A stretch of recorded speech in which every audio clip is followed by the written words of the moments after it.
What's up guys? Another car hacks. Eto. Kung may tools ka syempre sa trunk mo, dapat may tools ka rin dito. Recommended ko na magkaroon kayo ng tools dito ng high precision ba to? High precision or mini screwdrivers, mga ganun. Ay, high precision? O precision screwdriver ang tawag. O ganun. O mini screwdriver. Yan. O bakit nga ba kailangan meron tayo nito dito? So guys,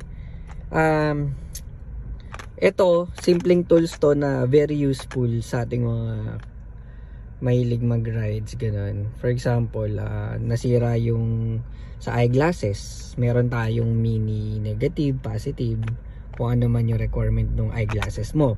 Sa mga bag, meron din yan. Sa mga keychain, diba lumuag or ano, need ayusin, need to fix. Usually, sa mga magagamit to sa mga ano, like long drive, tapos nasira yung salamin, lumuwag yung salamin, or long drive, nasira yung bag, kailangan i-screw, or yung gadget mo, kailangan ano, kunwari, may, ano ba ang tawag doon, yung mga Game Boy na yan, may mga screw na maliliit doon. Napaka-importante na ito guys, para ilagay sa, dito sa inside car. Kumbaga, marami siyang matutulong. So, another car hacks na maglagay kayo ng mini screwdriver sa loob ng kotse. Hindi nyo alam pero laking tulong nito.